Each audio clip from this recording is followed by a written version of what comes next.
أنت رسول الله صلى الله عليه وسلم قال اعتقها فإنها مؤمنة، فجعل دليل أيمانها علمها أن الله يعجل بالتوبة والإنابة لرب العالمين سبحانه وتعالى، وهذا من أعظم فوائد ابتلاء.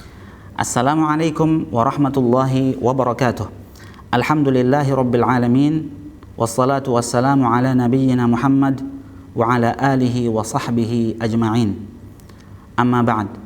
Pemirsa Fatwa TV yang dirahmati Allah dimanapun Anda berada, alhamdulillah pada kesempatan hari ini kita bisa berjumpa kembali pada acara yang kita sayangi bersama, Fatwa Masyayikh. Dan insya Allah pada kesempatan kali ini kita seperti biasa akan membacakan pertanyaan-pertanyaan yang telah sampai ke redaksi kami. Tapi sebelumnya kita akan mendengarkan terlebih dahulu tausiah dan wejangan yang akan disampaikan oleh Profesor Dr. Syekh Ziyad Al-Abbadi yang alhamdulillah beliau sekarang telah terhubung di studio kami.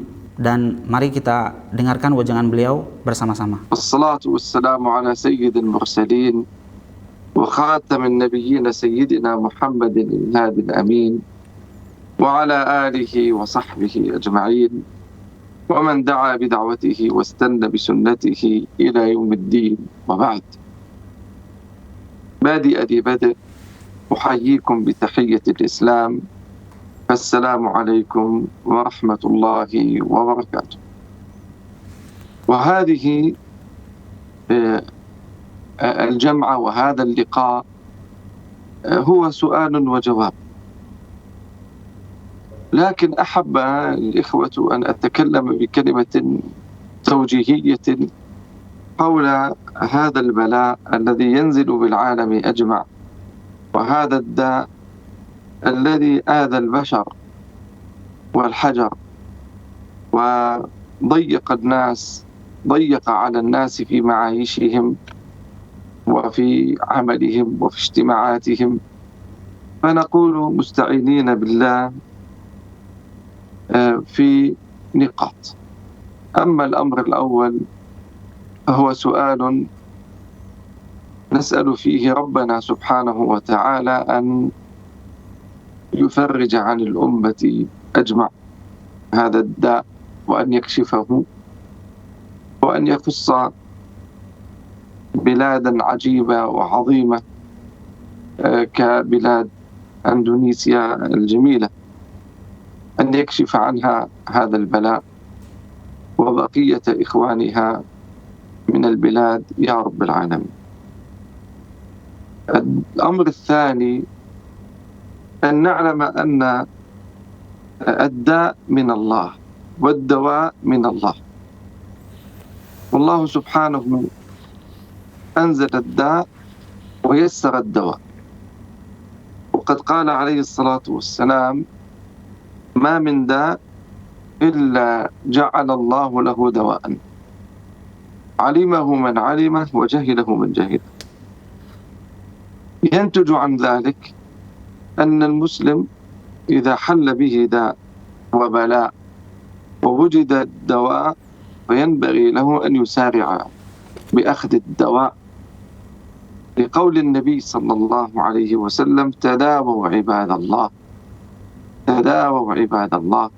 ثم أكمل الحديث الذي قلته قبل قليل: فإن الله ما أنزل داء إلا جعل له دواء. ومن ضمن ذلك إذا أمنت اللقاحات وغيرها أن يأخذها وأن يحرص عليها، وقد يسر الله لي أن أخذتها شخصيا في الجرعة الأولى والجرعة الثانية، ولم أرى شخصيا أي مشكلة بأخذ هذه اللقاحات من باب الأخذ بالأسباب. والله عز وجل أمرنا، وهذا أمر آخر، أمرنا أن نأخذ بالأسباب، ومن ضمن ذلك الدواء والعلاج. ونحن بعد أن نستعين بالله ونسأله الشفاء فإننا أيضا نأخذ بالأسباب، ومن ضمن ذلك هذا الذي ذكرت، نصيحتي لإخواني في هذه البلاد الجميلة بأهلها وبأخلاقهم وببيئتهم وجوهم، نصيحتي لهم أن يأخذوا بأسباب الوقاية. وقد قال علماؤنا: درهم وقاية خير من قنطار علاج. ومن ضمن هذه الوقاية الحرص على التباعد قدر الإمكان، الحرص على التقليل من المصافحة والتقبيل والمعانقة، خاصة هذه الأيام، لأن كثيرا من الناس قد تسبب أبناؤهم بمقتلهم. فهذا الولد هذه البنت تذهب إلى السوق ويذهب هنا وهناك ويصافح هذا يقبل هذا، فيأتي وجسمه قوي يتحمل هذا الداء، فيحمله من هذا المكان وينقله إلى والده ووالدته كبار السن، فيكون سببا في موتهم. وهذا قد وقع لنا قريبا في حينا، وهناك أكثر من حالة وقعت في مثل هذه الصورة. ومن هنا نحن ينبغي علينا حقيقة أن نكون حريصين أن لا نكون سببا في موت عزيز علينا، فنكون نحن السبب في موت عزيز علينا، فننقل له الداء. الداء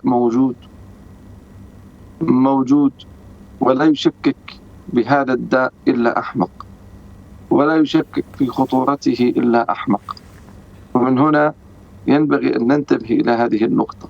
الداء موجود الآن، صنع تصنيعا، جاء حيلة، جاء ربانية، هذه مسألة أخرى، لكن الداء موجود، فينبغي أن نتعامل معه بجدية وبحرص وباهتمام، وألا نكون سببا بأن ننقل الداء لأنفسنا وبالتالي أن ننقله إلى أحبابنا. هذه كلمة توجيهية أوجهها لإخواني، بارك الله فيكم، ونسأل الله أن يكشف عنا هذا الداء والبلاء، وجزاكم الله خيرا. Syekh Ziyad Al-Abadi hafizahullah ta'ala, di awal beliau memberikan nasihat dan juga arahan kepada kita semua kaum muslimin. Beliau mengatakan, pada kesempatan yang mulia ini aku ingin memberikan sebuah nasihat dan arahan, terlebih kita di tengah pandemi yang menimpa umat ini dan menjadikan kita semua, kehidupan kita semua menjadi serba sulit dan seakan kita dipenuhi dengan kesempitan. Akan aku bagi nasihatku menjadi beberapa poin, kata beliau hafizahullah ta'ala. Yang pertama, beliau mengatakan, adapun yang pertama adalah sebuah permintaan dan juga permohonan kepada Allah Subhanahu wa taala agar membebaskan umat ini, menyelamatkan umat ini dari ujian dan cobaan yang menimpa mereka saat ini. Terkhusus kepada saudara-saudaraku di negeri Indonesia yang kami cintai dan juga saudara-saudaraku yang berada di negara lainnya.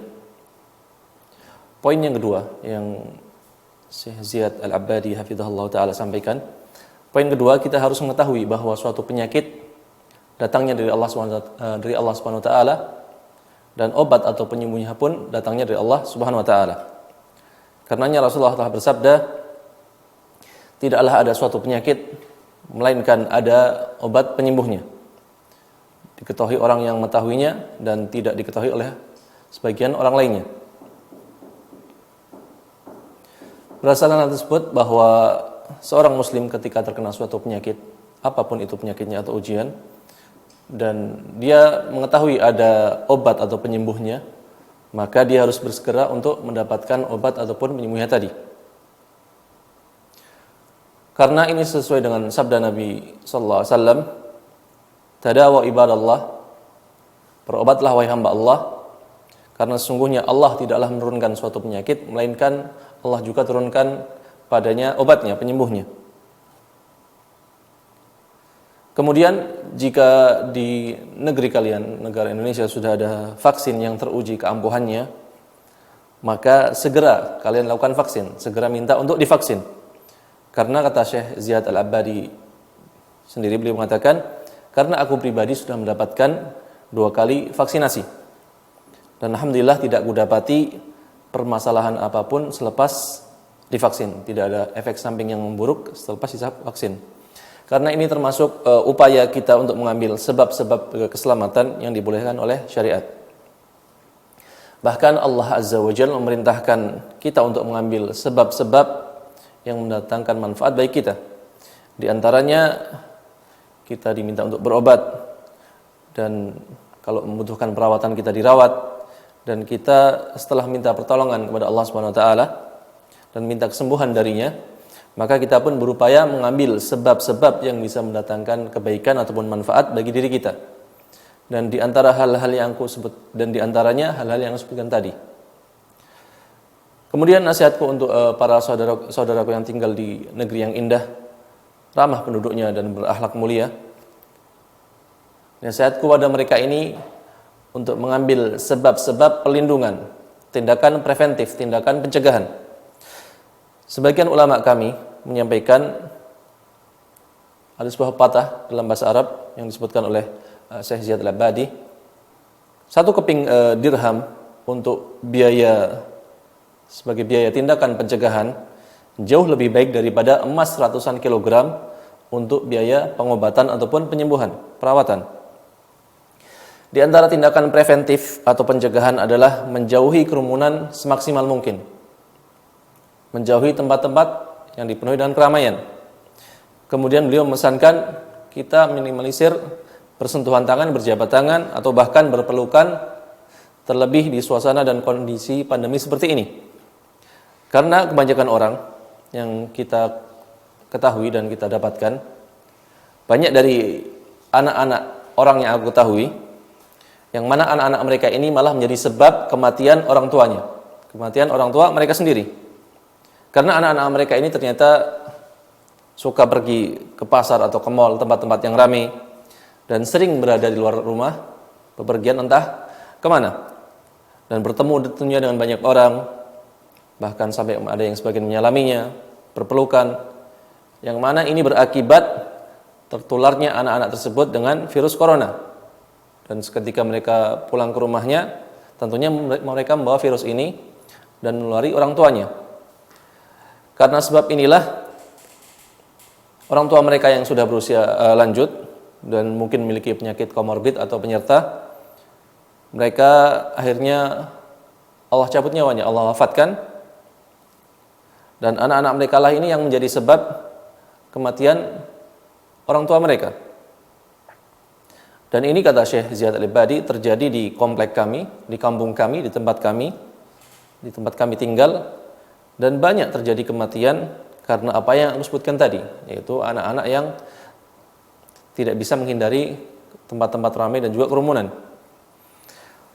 Oleh karena itu kata Syekh Ziyad Al-Abadi, kita bersungguh-sungguh untuk tidak menjadi sebab kematian orang yang kita sayangi karena sikap dan perbuatan kita yang ceroboh, yang mengakibatkan atau yang berujung kepada tertularnya orang-orang yang kita cintai sampai mereka pada akhirnya meninggal.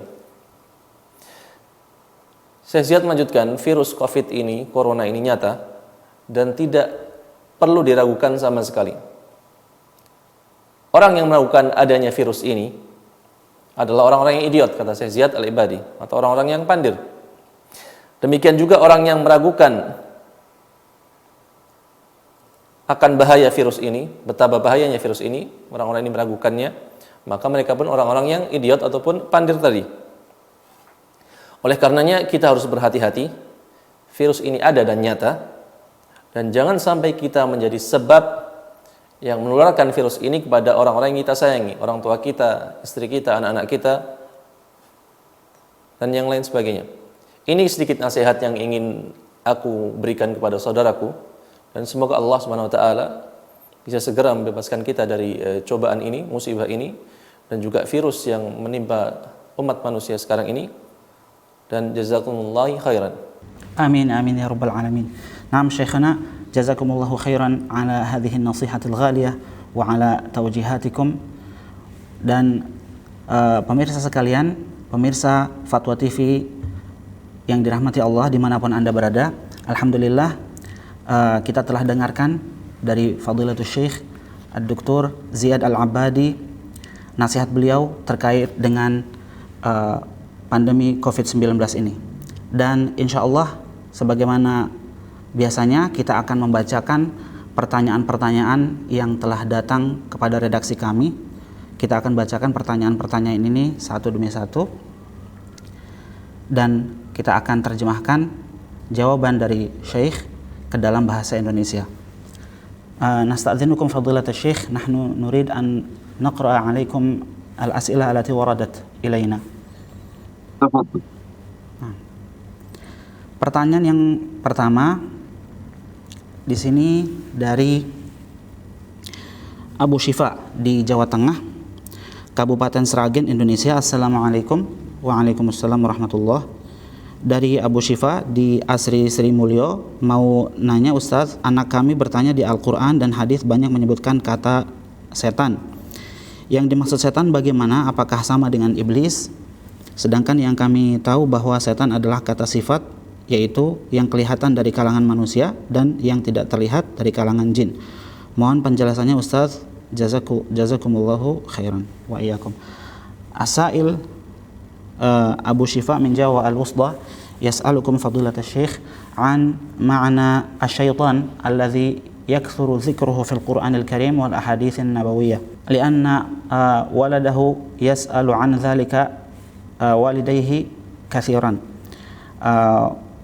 wa walidu tifl yafham anna asy-syaitan huwa صفة قد تكون هذه الصفة لإنسان وقد تكون لأحد من الجن، فهل هذا صحيح؟ وهل الشيطان هو نفسه إبليس؟ نعم، جزاكم الله خيرا. الحمد لله والصلاة والسلام على رسول الله. الذي ورد اسمه في القرآن وإذ قلنا للملائكة اسجدوا لآدم فسجدوا إلا إبليس، هذا الشيطان الذي ذكر في القرآن هو إبليس، وإبليس هو أبو الجن، والجن بعد ذلك كما أن آدم هو أبو البشر، فالله خلق المخلوقات ثلاثة كأصل: ملائكة خلقها من نور، وبنو آدم خلقهم من طين، والجن خلقهم من نار. هذا كأصل خلقة.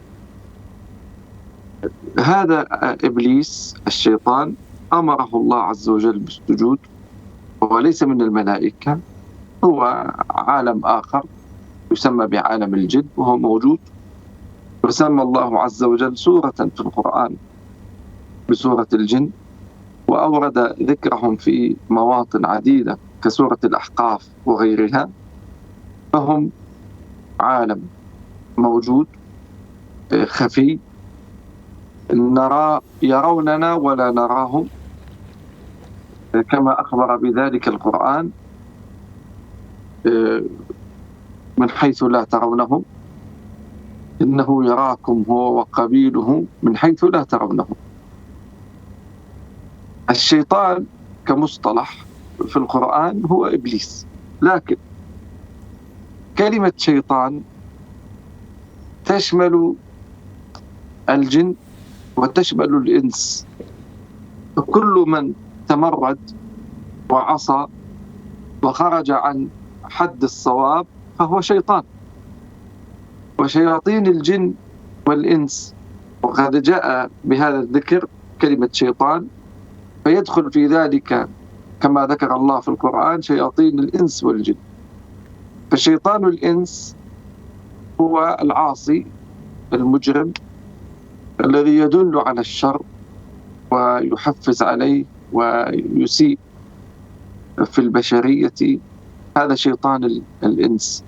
وشيطان الجن كما ذكر الله في القرآن، شيطان الجن هو أصله إبليس لكن له قبيلة. الإنس كما ذكرنا قبائل وعشائر، كذلك الجن قبائل وعشائر، منهم الصالح ومنهم دون ذلك، كما ذكر الله عز وجل في القرآن: كنا طرائق قددا. ومن هنا يدخل في ذلك كل من تمرد من الإنس والجن فهو شيطان. أبوهم أي للجن هو إبليس.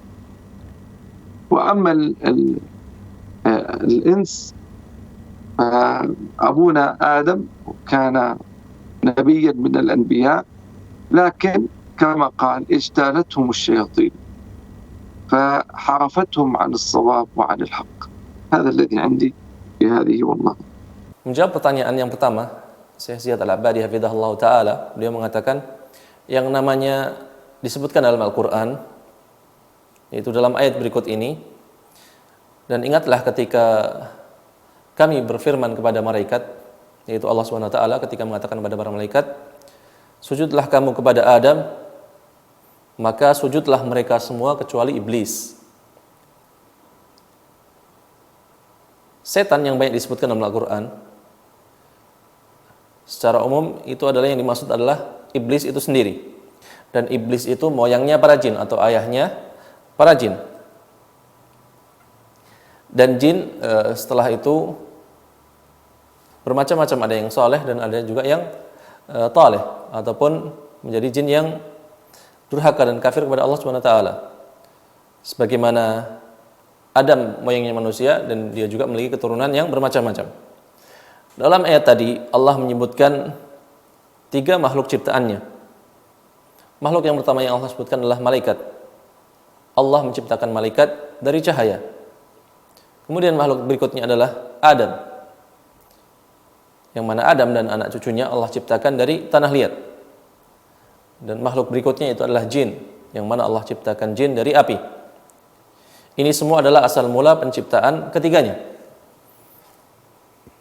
Iblis atau setan, dalam ayat tadi Allah perintahkan dia untuk sujud kepada Adam. Dan jin bukan termasuk dari kelompok malaikat. Dan jin berasal dari alam yang berbeda dengan alam malaikat. Dan Allah SWT menjadikan satu surat dalam Al-Quran dengan nama surat Al-Jin. Dan Allah sebutkan juga di surat lainnya, seperti di surat Al-Ahqaf, bahwasanya jin itu ada dan kasat mata tidak terlihat. Mereka melihat kita, namun kita tidak bisa melihat mereka. Demikian juga dalam surat Al-A'raf, Allah berfirman, sesungguhnya ia, yaitu jin, dan pengikut-pengikutnya melihat kamu di suatu tempat yang kamu tidak bisa melihat mereka. Al-A'raf ayat 27. Setan memang semacam istilah atau semacam kata, kalimat, dan kalau disebutkan di Al-Quran maka yang dimaksudkan adalah iblis itu sendiri. Akan tetapi setan juga memiliki makna yang lainnya. Setan juga terkadang mencakup manusia dan jin itu sendiri. Dan dalam istilah ini ataupun dalam kata ini, kata setan ini, yang dimaksud di sini adalah dalam artian semua orang yang atau semua yang membangkang, bermaksiat dan keluar dari batasan kebenaran, maka dia adalah setan. Dan setan yang mencakup manusia dan jin juga disebutkan dalam ayat Al-Quran, yaitu dalam surat Al-An'am 112, yaitu firman Allah SWT, yaitu syaitan-syaitan atau setan-setan dari jenis manusia dan jenis jin. Dan setan di sini ataupun yang dimaksud di sini adalah para pelaku maksiat, pelaku kejahatan yang mengarahkan manusia kepada keburukan dan mengajak kepadanya, dan di dalamnya termasuk setan manusia. Adapun setannya jin aslinya adalah iblis. Kembali saya menegaskan, setan yang sungguhnya yang berasal dari jin adalah iblis itu sendiri. Dan jin sendiri ataupun iblis itu sendiri dia memiliki suku dan kabilah, dan juga memiliki macam-macam jenisnya. Ada jin yang soleh, ada jin yang jauh dari kata soleh, sebagaimana yang Allah sebutkan dalam Al-Quran. Dan sesungguhnya di antara kami, di antara bangsa jin, ada orang-orang yang soleh, dan di antara kami ada pula yang tidak demikian halnya, yaitu bukan orang yang soleh. Adalah kami menempuh jalan yang berbeda-beda. Al-Jin ayat ke-11. Dari sini siapa saja yang membangkang dan bermaksiat kepada Allah Subhanahu wa taala, maka dia adalah setan. Dan kita tegaskan lagi, ayahnya jin adalah iblis. Adapun ayah kita selaku manusia adalah Nabi Adam alaihissalam, salah seorang nabi. Namun setan berhasil memperdaya Nabi Adam dan menyesatkannya. Wallahu taala alam. Jazakumullahu khairan Syekhana ala ijabatikum. Wa nakhdu ila soal al-jadid. Kita berpindah ke pertanyaan yang kedua dari pemirsa. Di sini pertanyaan dari Ummu Maryam, Sumatera Barat, Kabupaten Solok. Assalamualaikum warahmatullahi wabarakatuh. Afan Ustaz. Waalaikumsalam warahmatullahi wabarakatuh. Jika seseorang perempuan korban pemerkosaan kemudian menikah dengan lelaki lain, bukan pelaku pemerkosanya, lalu setelah 3 hari menikah dia melakukan USG yang hasilnya dinyatakan positif hamil 9 minggu. Bayinya sudah bernyawa, jantungnya sudah berdetak. Dia menceritakan hal tersebut kepada sang suami. Suaminya masih mau melanjutkan pernikahan dan menerima dia dengan kehamilan tersebut. Pertanyaannya, bagaimanakah status pernikahannya? Syekhana al-Fadil, ورد سؤال من إحدى الأخوات وهي مريم من سمطرة الغربية. قالت في سؤالها: ثمة امرأة اغتصبها أحد الرجال ثم تزوجها رجل آخر غير الذي اغتصبها، وبعد مرور 3 أيام من الزواج وبعد تبين بالفحص الطبي أن هذه المرأة حامل، وعمر حملها 9 أسابيع، والجنين له قلب ينبض وله روح يعني. فالسؤال هنا، وزوجها أيضا يرضى أن تكون هذه المرأة زوجة له، والسؤال هنا: هل يصح هذا العقد أم لا؟ نعم. هذه من الأسئلة التي يعني حقيقة تؤلم، وللأسف أن نقول في مثل هذه الصورة، هذه التي اغتصبت وحملت سفاحا، نسأل الله العافية والسلامة، وظلمت في مثل هذه، ليست على ذمة رجل آخر في مثل هذه الصورة. لأن لما عقد العقد ما كانت تعرف أنها حامل، وبالتالي يكون العقد صحيحا. لو كانت تعلم أنها حامل لكان الأمر واضح. وبالتالي أنا أفضل حقيقة أن تسأل دائرة الإفتاء عندهم في مثل هذه الصورة حتى يوصوا لها بالتفصيل ماذا تفعل.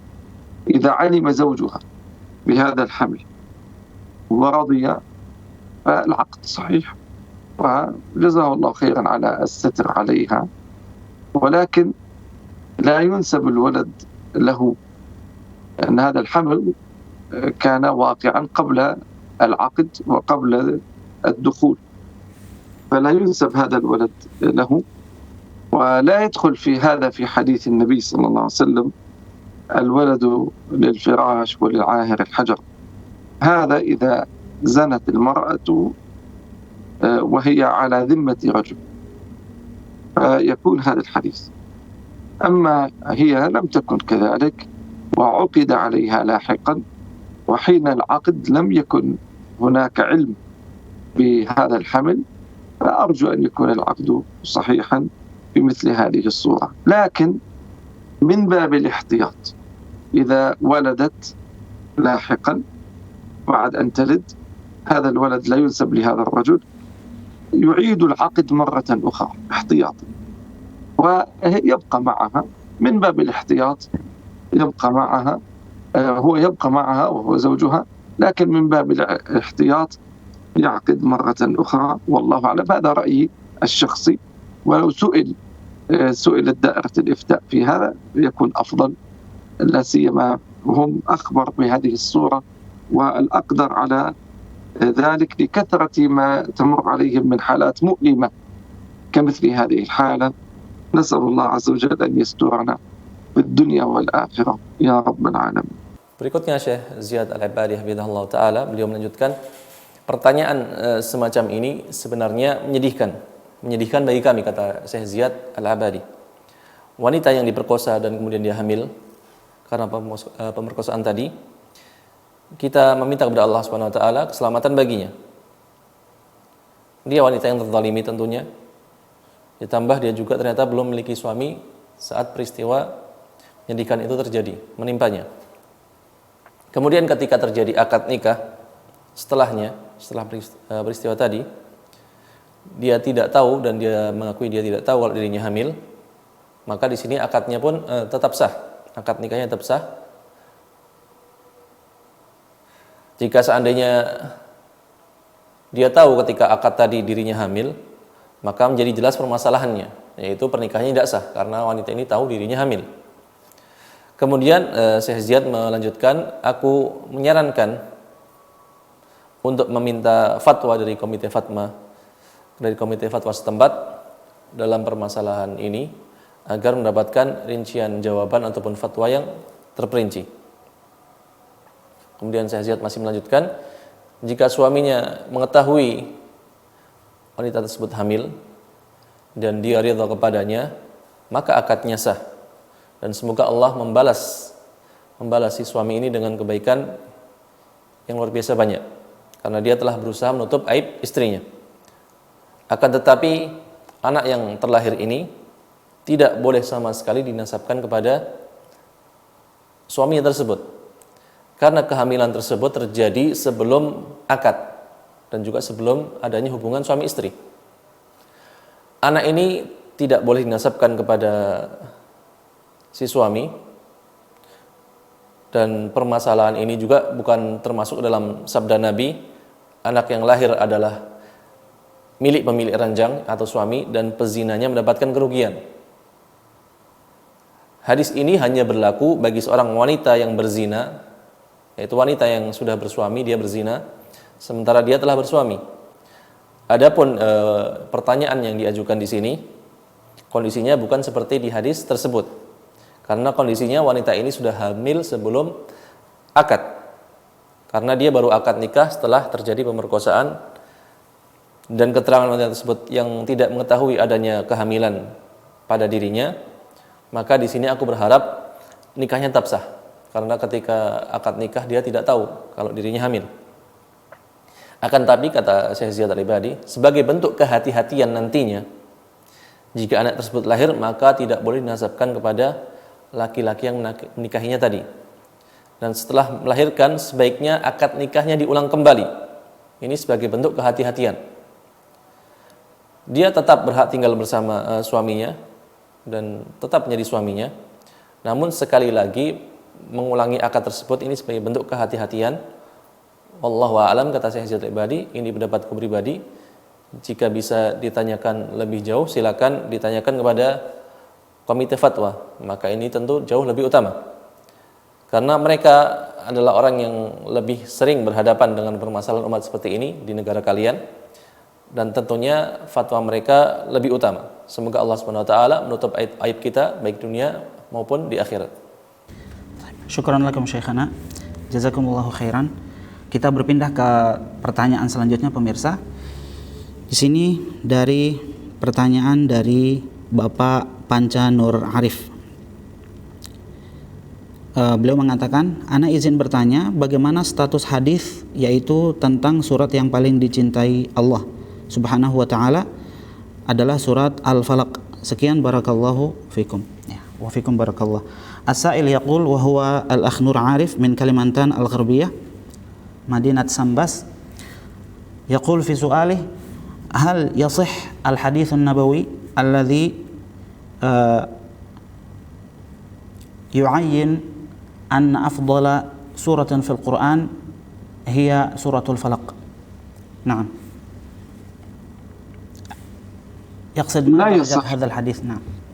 لا يصح هذا الحديث في بيان أن أفضل سورة في القرآن هو سورة الفلق، لا يصح بذلك، لكن صح في فضلها أنها ممن يرقى بها، علمها رسول الله صلى الله عليه وسلم كما في صحيح مسلم حينما سحر عليه الصلاة والسلام، فكان يظن أنه يأتي أهله ولا يأتيهم، فأنزل الله عز وجل له سورة الفلق وسورة الناس، وكانت هي الرقية. قل أعوذ برب الفلق من شر ما خلق ومن شر غاسق إذا وقب ومن شر النفاثات في العقد ومن شر حاسد إذا حسد. فكانت رقية، فهذا فضلها ولها فضل عظيم. أما كونها أفضل سورة فلا يصح في ذلك الحديث والله. Melanjutkan menjawab pertanyaan berikutnya, Syekh Ziyad Al-Abadi hafizahullah taala, beliau mengatakan hadis tersebut bukanlah hadis yang sahih. Tidak ada hadis yang menunjukkan bahwa surat Al-Falaq adalah surat yang paling afdal, surat yang paling utama dalam Al-Quran. Namun ada hadis yang menunjukkan keutamaan fadilah surat Al-Falaq, yaitu surat Al-Falaq termasuk surat yang kita diperintahkan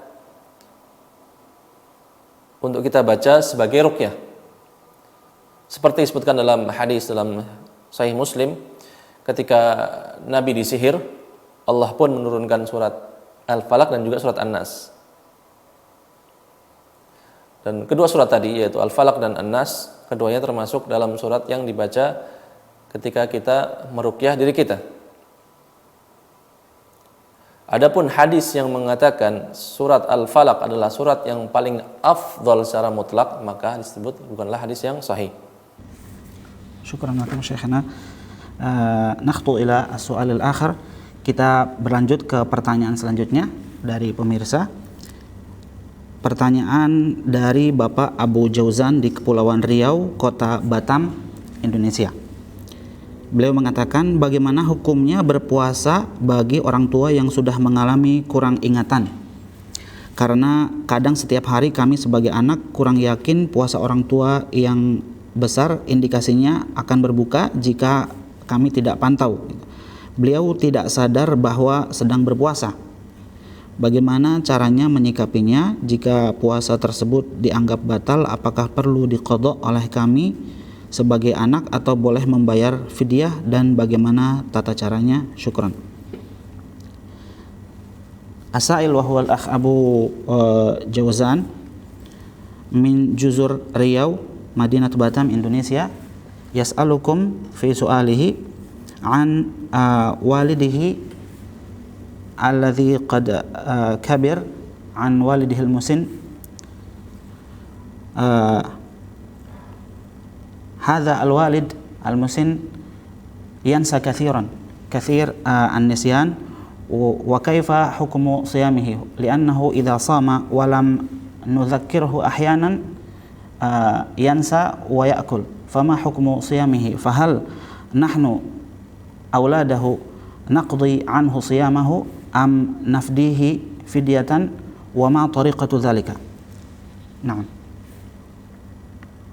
قد يصل الإنسان مع كبر السن إلى حالة يصبح فيها العقل ذاهبا، وهذا الذهاب يسمى الخرف أو يسمى الزهايمر عندنا. هذا الخرف وهذا التغير وهذا التبدل درجات، يبدأ يسيرا خفيفا ثم يشتد ثم يشتد ثم يشتد حتى يصل إلى أنه لا يعرف زوجته ولا يعرف أبناءه، نسأل الله العافية والسلام. فنحن ننظر إلى الدرجة التي وصل إليها في ذهاب العقل، هل هي درجة متقدمة بحيث أنه لا يعرف الأوامر، لا يعرف الصلاة، لا يعرف الصيام، لا يعرف هذه الأمور؟ فإذا كان وصل إلى مرحلة أنه نسي الصلاة ونسي الصيام وكله تذكير وتذكير، نقول إذا أخذ ما أوهب أسقط ما أوجب. إذا أخذ ما أوهب وهو العقل أسقط ما أوجب من الصلوات ومن الصيام، ما عليه شيء. فإذا كان قد ذهب عقله ولا يعرف الصيام، نسي الصيام، يعني تقول له صم يصوم لكن بعد قليل يأكل، هذا أخذ الله عقله فأسقط ما أوجب عليه من صيام. لكن يطعم عنه أبناؤه عن كل يوم مقدار طعام مسكين، كما قال الله عز وجل: وعلى الذين يطيقونه فدية طعام مسكين. فيطعمون عنه هذا الطعام بمقدار كما ذكرنا. طعام المسكين قد يكون بمقدار صدقة فطر التي توزع في نهاية رمضان بهذا المقدار، فيفعلون هذا الأمر. الآن مثل هذا إذا قام وصام، يعني بقي صائما طيلة اليوم، انتهى، ما عليه شيء.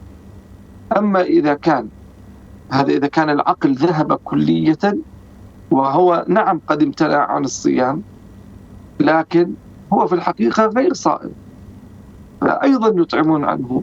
أما إذا كان عقله يذهب ويأتي، وفي بدايات الزهايمر أو في وسطه يتذكر أشياء، ينسى أشياء، فهذا إن صام طيلة النهار خلاص انتهى، ما عليه شيء. أما إذا أكل أو شرب فالإثم مرفوع إن شاء الله، لأنه قد ذهب بسبب العقل، ولكن يطعمون عنه مسكينا عن هذا اليوم. والله أعلم. Pertanyaan yang diajukan penanya tersebut ini permasalahan yang banyak menimpa orang yang sudah lanjut usia. Dan biasanya mereka mulai seperti kehilangan akalnya, dan dalam dunia medis disebut sebagai orang yang menderita penyakit Alzheimer, penyakit yang pikunya sangat parah. Dan proses kehilangan akal bagi orang yang lanjut usia biasanya secara bertahap, pelan-pelan, sedikit demi sedikit, sampai kemudian jadi parah, tidak ingat sama sekali dengan segala sesuatunya. Sampai pada tingkatan dia tidak mengenal istrinya, tidak mengenal anaknya. Kita minta pada Allah Subhanahu wa taala keselamatan dan juga afiat. Kembali kita harus melihat kondisi bapak tersebut. Apakah sudah sampai pada tingkatan di mana dia kehilangan akalnya? Apakah sampai dia tidak mengetahui perintah-perintah Allah, tidak mengetahui kewajiban salat, kewajiban puasa? Jika dia sudah mencapai tingkatan itu atau level tersebut, dia lupa atau tidak sholat sama sekali, lupa puasa sama sekali, dan semuanya harus diingatkan berulang kali, maka jika Allah telah mengambil karunia yang diberikan kepadanya, yaitu berupa nikmat akal, maka Allah pun di sini tidak membebaninya dengan kewajiban apapun dari syariat Islam itu sendiri. Di sinilah kita dapatkan bagaimana Allah itu maha adil. Ketika seorang sudah kehilangan akalnya, maka tidak ada kewajiban syariat bagi dirinya. Kemudian jika dia memang tidak tahu puasa, atau dia sudah pikun parah, ketika diminta puasa dia puasa, namun tidak berselang lama, tidak berlangsung waktu yang lama, dia langsung makan, minum, maka orang yang seperti ini dia sudah tidak dibebani dengan kewajiban syariat. Namun anak-anaknya harus memberikan fidyah ataupun memberikan makan orang miskin setiap harinya sejumlah puasa wajib yang ditinggalkannya, sesuai firman Allah Subhanahu wa taala. Dan wajib bagi orang yang berat menjalankannya, yaitu menjalani ibadah puasa, jika mereka tidak berpuasa, maka mereka wajib membayar fidyah, yaitu berupa membayar ataupun memberikan makan kepada orang miskin, sesuai dengan firman Allah dalam surat Al-Baqarah ayat 184. Ini berlaku bagi orang yang sudah kehilangan akalnya ketika lanjut usia. Namun bila terkadang lupa terus ingat, lupanya ini sifatnya tidak permanen dan juga tidak lama, dia masih tidak sesering lupa seperti orang yang Alzheimer, maka baginya qadha puasa wajib yang ditinggalkannya, atau dia menyengaja, dia lupa kemudian tersadar tapi tidak melanjutkan puasanya. Biasanya orang yang menderita sakit Alzheimer ini ketika sudah melalui tahapan ataupun stadium yang menengah, tahapan yang menengah, dia akan sering lupa. Meskipun terkadang ingatannya bisa kembali.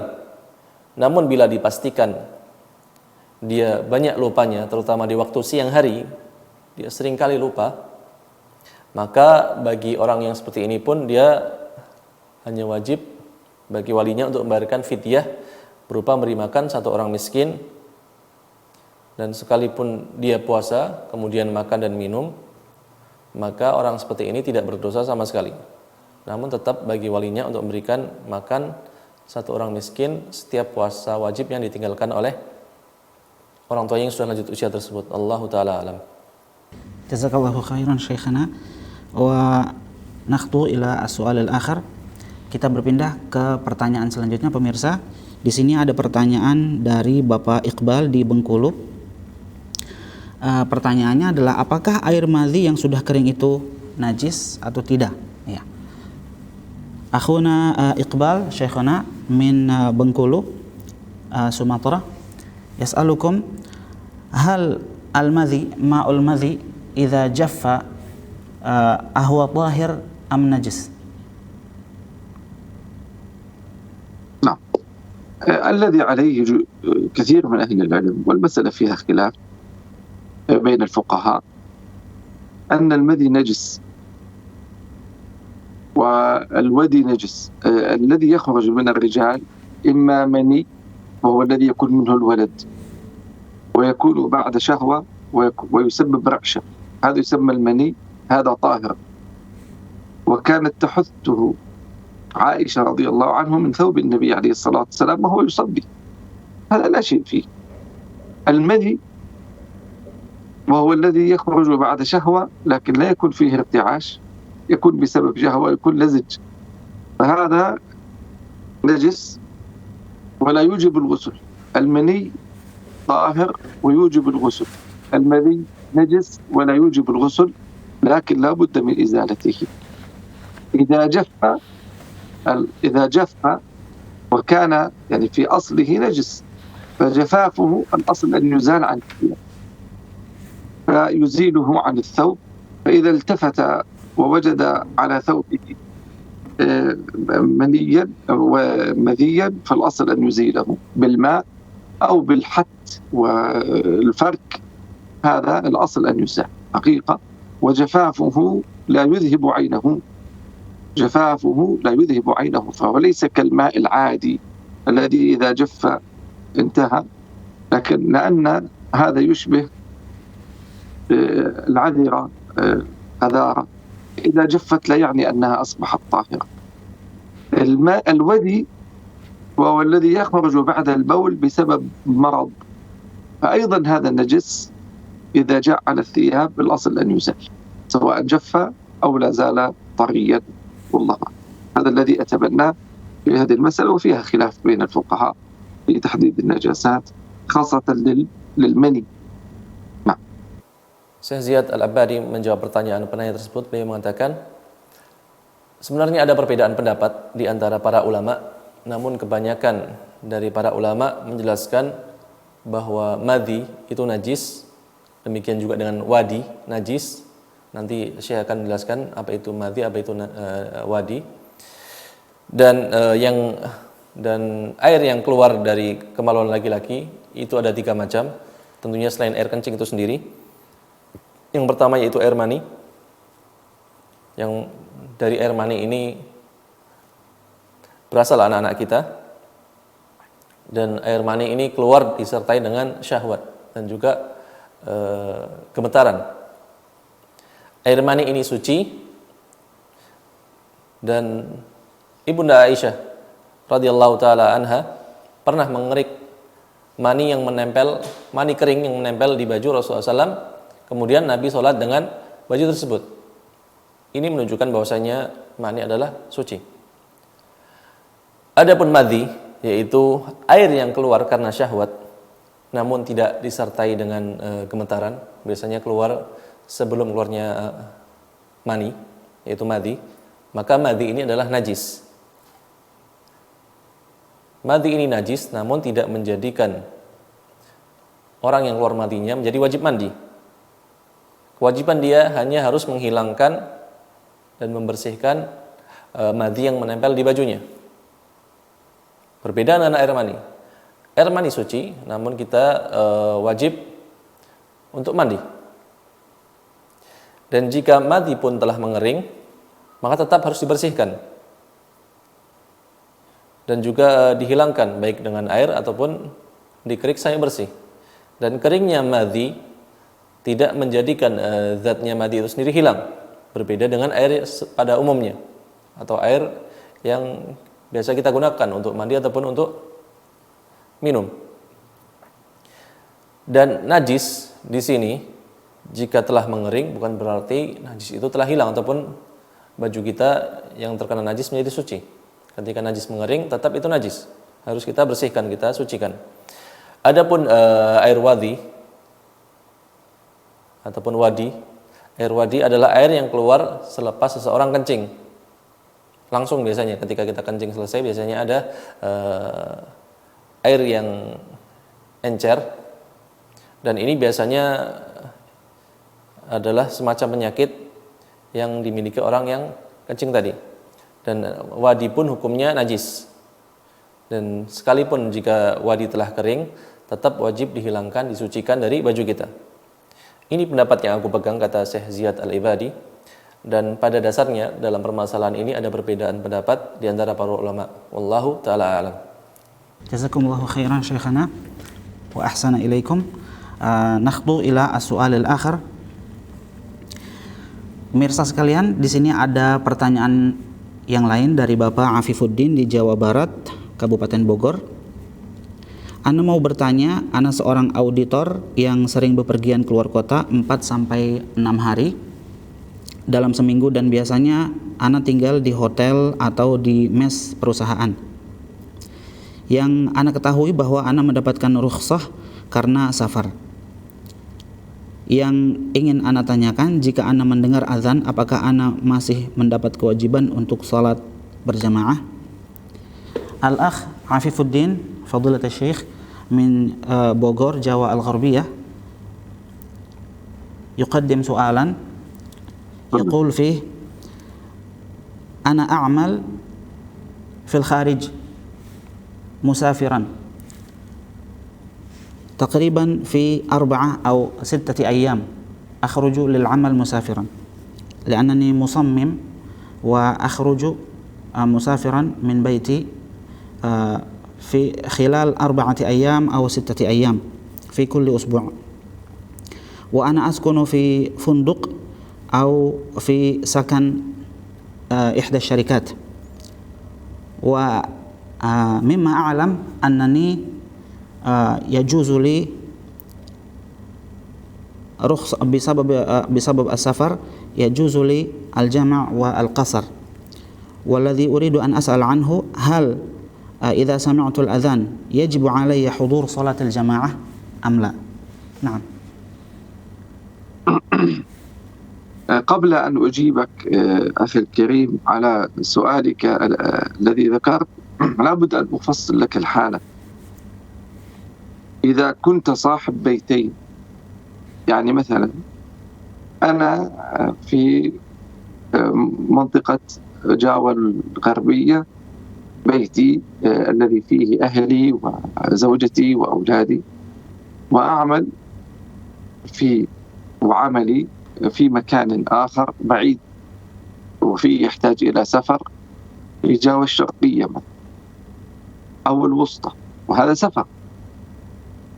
فإذا كان لك بيت تأوي إليه في مكان العمل وتنزل به، لا يجوز لك أن تجمع وتقصر، وهذا يسمى بصاحب البيتين. بصاحب البيتين يعني صاحب بيت العمل وبيت. فإذا لم يكن لك بيت وإنما هذا فقط للإقامة المؤقتة وتصبح على سفر دائم، فأنت صاحب السفر. إذا مكثت في هذا المكان 6 أيام غير يوم 4 أيام مكوث غير يوم الوصول ويوم السفر، فإنك تبقى تجمع وتقصر. والمسافر، يأتي الآن الجواب على سؤالك، المسافر ليست عليه صلاة جماعة عند الجميع. فإذا سمع النداء لا يجب على المسافر أن يجيب، لأن المسافر قد رفع عنه وجوب الإجابة بهذا عند جميع العلماء، فلا تجب صلاة الجماعة عليه. فإن ذهب إلى المسجد فجزاه الله خيرا، هذا شيء طيب، لكن لا يجب عليه هذا إن كان مسافرا، وحسب من أهل السفر في هذه على هذه التفصيلات التي ذكرتها لكم، والله أعلم.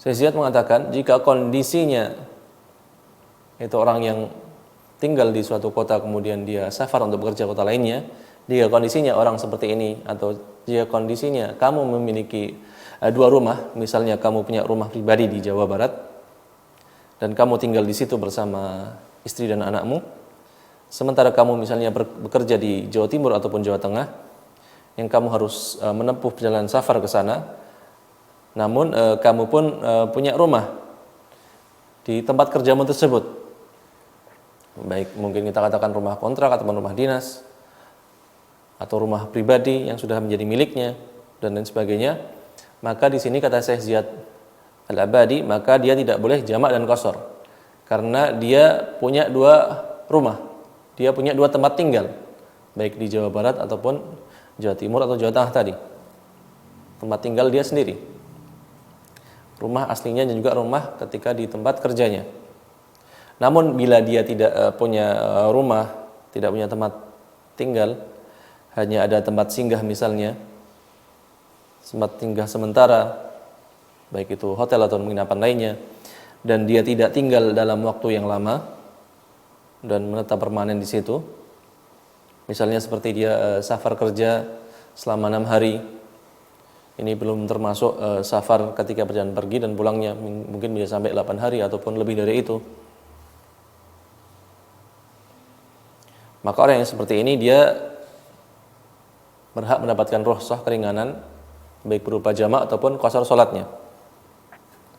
Dan di antara keringanan musafir lainnya, seorang musafir itu tidak wajib salat berjamaah. Dan jika mendengar azan, seorang musafir tidak wajib menjawabnya karena sudah mendapatkan keringanan dan rukhsah. Dan ini sesuai dengan pendapat para ulama semua madhab. Namun jika musafir ini yang dia sebenarnya tidak wajib salat berjamaah, dia ikut salat berjamaah, semoga Allah memberikan balasan kebaikan yang banyak baginya.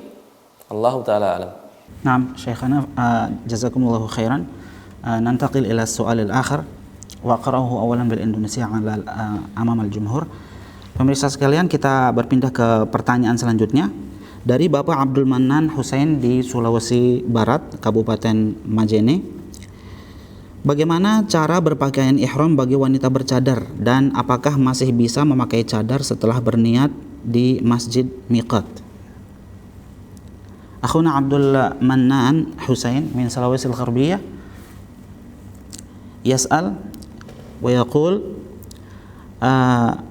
المرأة المتنقبة إذا أحرمت من مسجد الميقات للحاج أو للعمرة فهل يعني تفتح أو تخلع نقابها أم لا؟ نعم، شكرا. نعم، هو قال جاء حديث عن النبي عليه الصلاة والسلام لا تنتقب المحرمة، يقول عليه الصلاة والسلام لا تنتقب المحرمة. فإحرام الرجل كما رأينا، حرام الرجل بأن يخلع ثيابه المخيطة ويلبس ما يسمى بالرداء والإزار، إزار ورداء. المرأة إحرامها في كشف وجهها ويديها،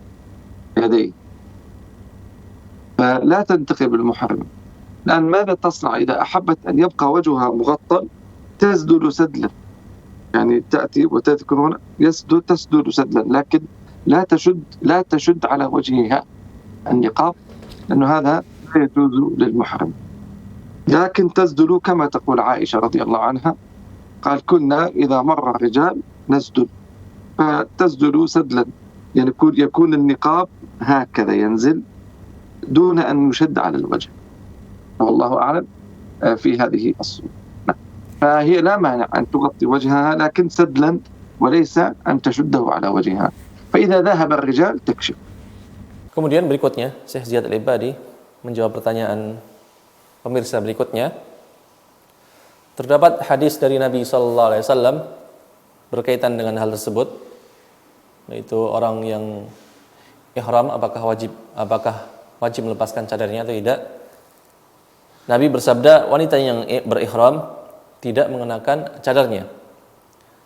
Sementara kita ketahui ihramnya laki-laki seperti yang kita lihat dan ketahui, yaitu tidak mengenakan baju yang berjahit sama sekali dan hanya mengenakan 2 lembar kain yang dijadikan penutup bagian atas badannya dan juga bagian bawah badannya atau berupa seperti sarung. Namun tidak ada jahitan sama sekali. Dan ihramnya wanita yaitu dengan membuka wajah dan juga kedua telapak tangannya. Wanita tidak mengenakan cadarnya, namun jika dia ingin tetap menutupi wajahnya, cukup menurunkan kain cadarnya. Kata Syekh Zaid Ribadi, cukup menurunkan kain cadarnya ke wajahnya tanpa mengencangkan cadarnya, tanpa harus menutupi mungkin bagian pipinya, tanpa mengencangkan cadarnya untuk menutupi semua bagian wajahnya. Seperti dalam riwayat Aisyah sebutkan, ketika Aisyah sedang ihram, kami ketika lewat di hadapan kami laki-laki asing, maka kami julurkan, kami turunkan cadar kami. Yaitu artinya di sini tanpa mengencangkannya, tanpa menutupi rapat semua wajahnya. Jika laki tersebut sudah berlalu, sudah tidak ada, laki-laki asing tersebut sudah pergi, maka kami bisa langsung membukanya, langsung bisa membukanya dengan mudah. Itu yang Syekh Ziyad Al-Abadi fatwakan dalam untuk pertanyaan tersebut. Ahsanallahu ilaikum. Kemudian kita baca kembali pertanyaan yang selanjutnya. Dari Bapak Ahmad Dairobi di Jambi, Kabupaten Sarolangun. Ya. Saya Ahmad Dairobi berasal dari Jambi, izin bertanya Ustaz tentang konsep qada dan qadar. Qada dan qadarnya Allah Subhanahu wa taala. Mohon penjelasannya. Terima kasih. Akhun Ahmad Dairobi yas'alukum an qada'illahi wa qadarihi wa ma huwa al-murad bil iman bil qada'i wal qadar. Afiduna jazakumullahu khairan. هذا يحتاج إلى محاضرة كبيرة حقيقة، لكن نلخص الكلام أننا نؤمن أنه ما يقع شيء إلا بعلم الله سبحانه وتعالى وإرادته. ما من شيء يقع في الكون ولا شيء يكون في الكون إلا بعلم الله وإرادته. وما أصابكم من مصيبة في الأرض ولا في السماء إلا بما كتب الله، أي في كتاب من قبل أن نبرأه. يقول عليه الصلاة والسلام: أول ما خلق الله القلم، قال اكتب، قال يا رب ما أكتب؟ قال اكتب ما كان ويكون إلى يوم القيامة، أي اكتب كل شيء، فكل شيء مكتوب. ولذلك نقول الإيمان بالقضاء والقدر يتضمن كلمات أساسيات: أن الله سبحانه كتب كل شيء، خلق كل شيء، شاء كل شيء، وسبحانه وتعالى يقدر الأشياء. لا يعني أن الله يعلم أن فلانا سيفعل كذا أنه أجبره، فعلم الله شيء وإجبار الإنسان على الفعل شيء آخر. يعني الله سبحانه أمرنا بالصلاة ويعلم أن فلانا سيصلي وفلانا لن يصلي.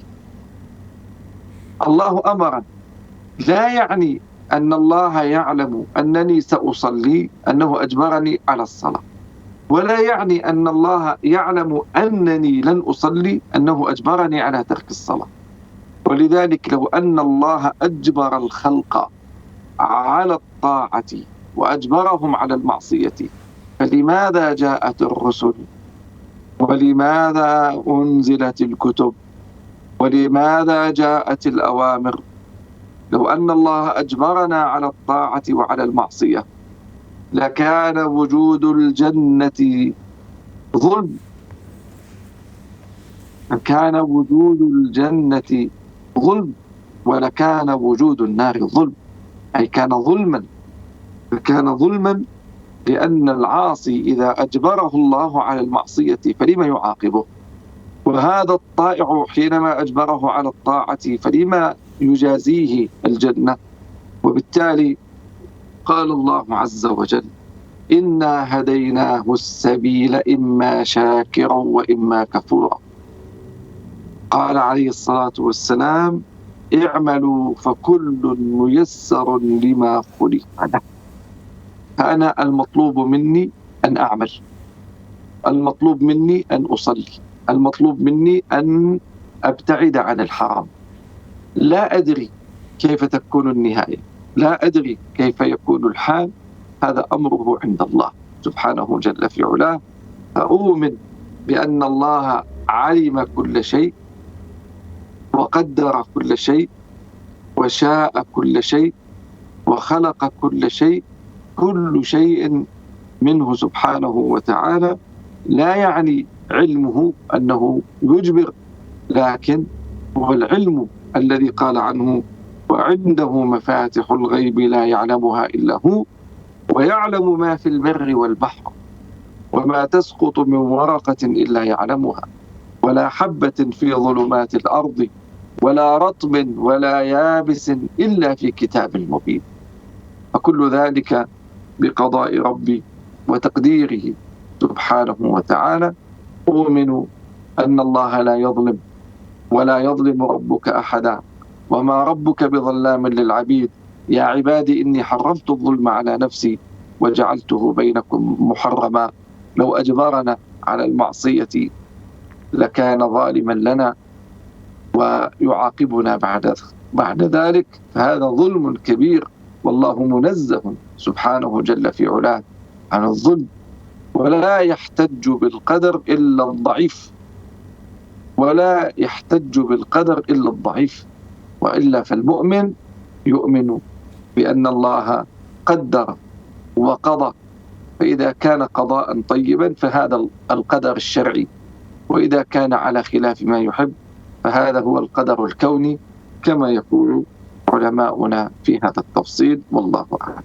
Di pertanyaan berikutnya, Syekh Ziyad Al-Ibadi hafizahullah ta'ala, beliau mengatakan pertanyaan penanya tersebut membutuhkan jawaban yang tidak cukup dijawab di satu kajian ataupun pengajian khusus, namun bahkan butuh banyak kajian-kajian atau banyak pengajian-pengajian.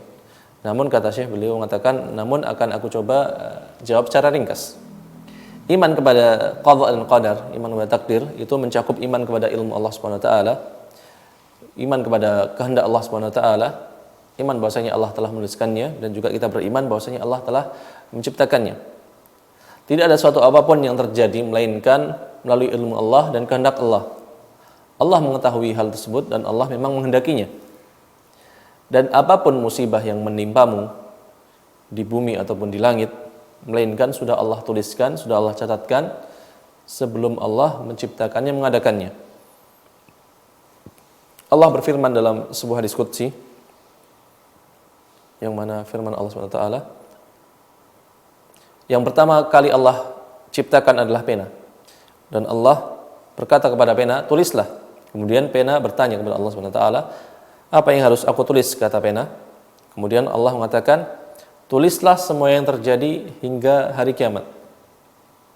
Maka segala sesuatu telah ditulis dan dicatat oleh pena tersebut. Oleh karenanya iman kita kepada qadha dan qadar mengandung konsekuensi berikut ini, yaitu mengimani bahwa Allah SWT telah menuliskan segala sesuatu yang terjadi dan juga Allah menciptakannya. Dan Allah telah menakdirkan segala sesuatu. Bukan berarti kalau si A mau melakukan hal ini atau melakukan ketaatan, maka itu artinya Allah memaksakannya, memaksa orang tersebut. Ilmu Allah suatu hal itu hal lain, dan pemaksaan untuk berbuat amal kebaikan ataupun maksiat adalah hal yang berbeda. Misalnya, saya memberikan permisalan, Allah merintahkan kepada kita untuk sholat, dan Allah mengetahui misalnya si A akan sholat dan si B ini tidak akan sholat.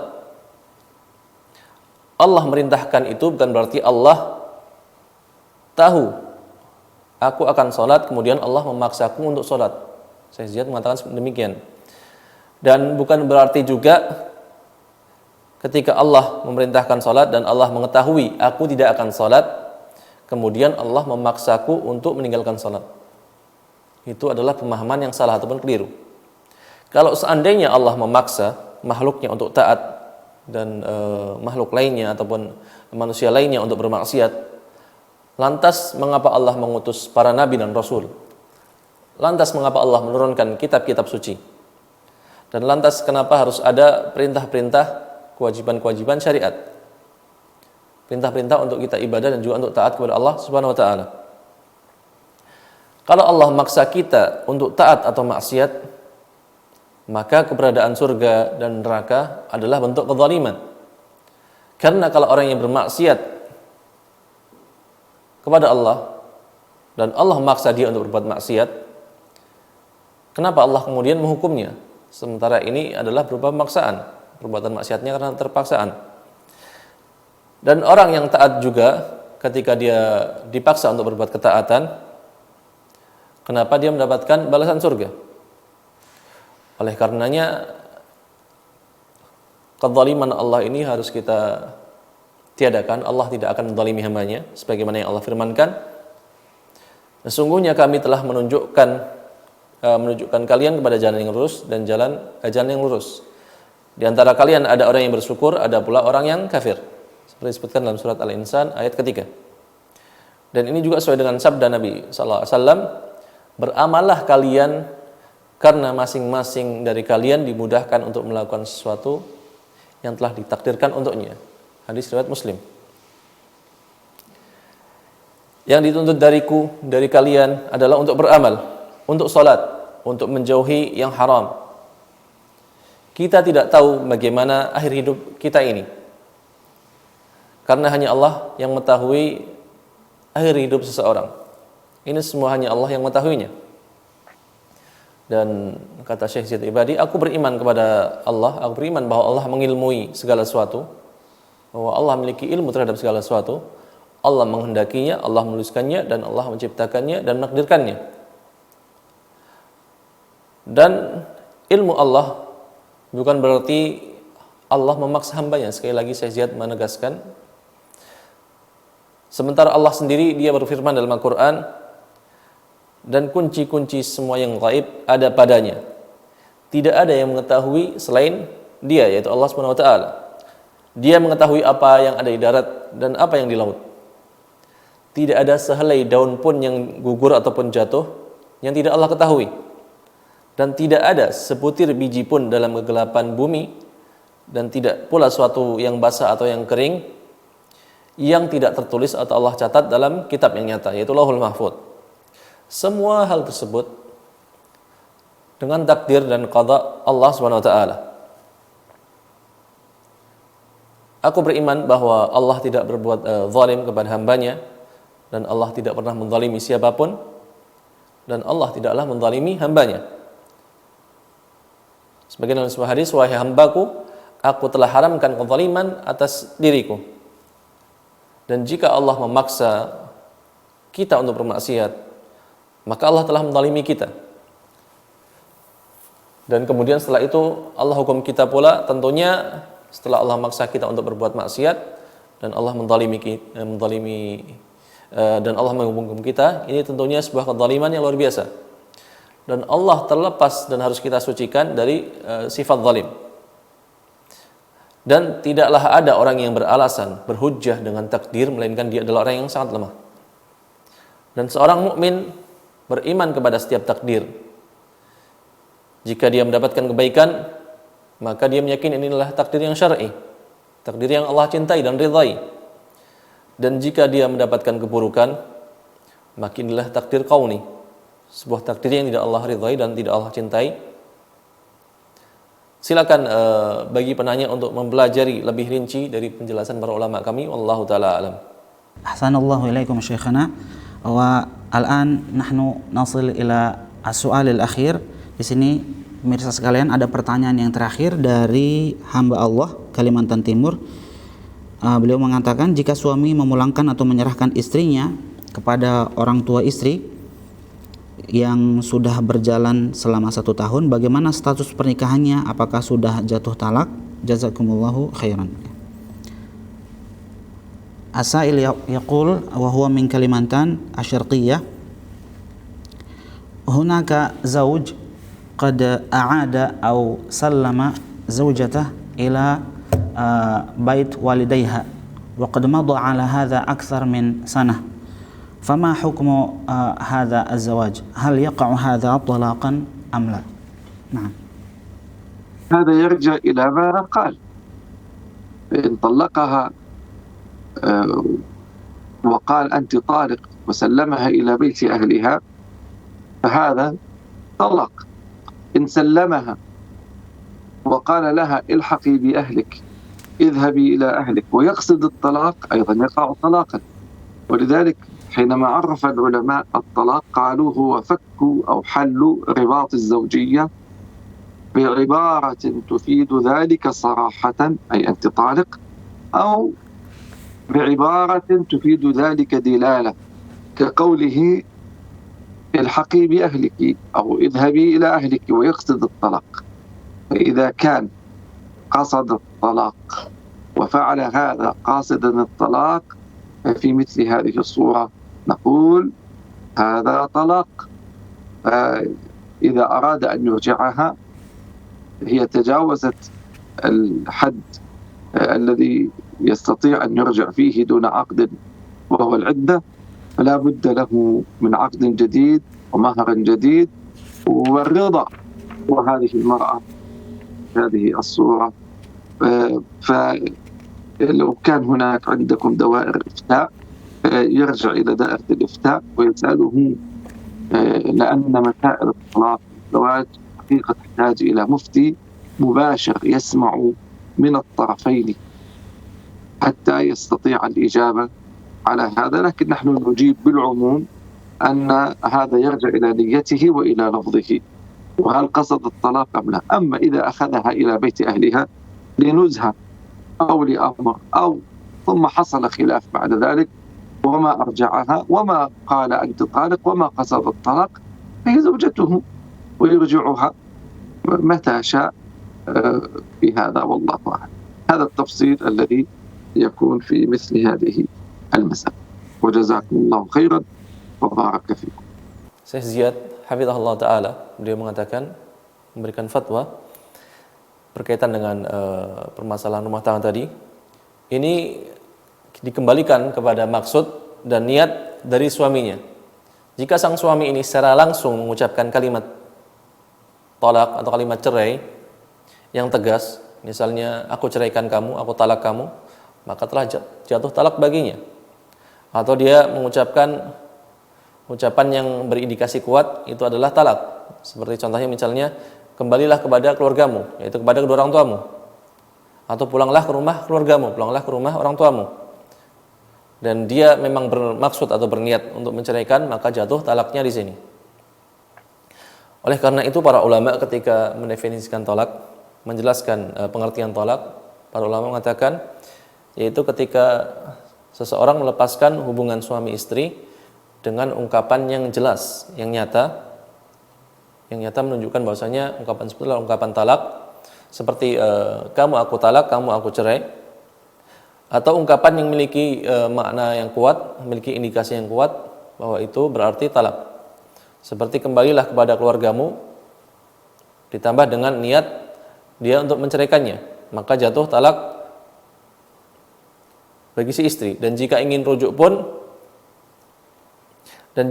kembali, sementara mungkin dalam pertanyaan ini sudah lewat masa iddahnya, maka rujuknya pun harus dengan akad yang baru disertai mahar yang baru. Tentunya dengan keridhaan istri tersebut, istrinya menerima untuk dinikahi lagi dan juga menerima mahar baru tersebut. Silakan, kata Syekh Ziyad Ibadi, silakan dirujuk kembali ke komite fatwa atau dewan fatwa di negaramu, karena masalah ini butuh mufti, butuh pemberi fatwa yang mendengar kesaksian langsung dari kedua belah pihak, dari pihak suami dan pihak istri sendiri, sehingga bisa menjawab permasalahan tersebut dengan tepat. Adapun jawabanku di sini sifatnya umum, yaitu dikembalikan kepada niat suaminya. dan juga maksud dan tujuan dari ucapan ataupun tindakannya. Dan bila misalnya timbul persengketaan antara suami istri dan sang istri tiba-tiba kembali ke rumah orang tuanya atau sang suami mengembalikan istri ke rumah orang tuanya tanpa disertai ucapan ataupun ungkapan talak dari suaminya, baik ungkapan talak yang jelas nyata atau ungkapan yang mengandung indikasi kuat ke arah talak, maka di sini tidak bisa kita katakan persengketaan ini menjadikan jatuhnya talak bagi sang istri, karena tidak ada indikator kuat yang menunjukkan bahwasannya sang suami menceraikan istrinya, meskipun dia misalnya memulangkan istrinya ke rumah suaminya, ke rumah orang tuanya. Wallahu ta'ala alam. Jazakumullahu khairan wa ahsana ilaikum fadilata Syekh. As-su'alul ladzi qara'tuhu anifan huwa akhir su'al fi hadha al-barnamij.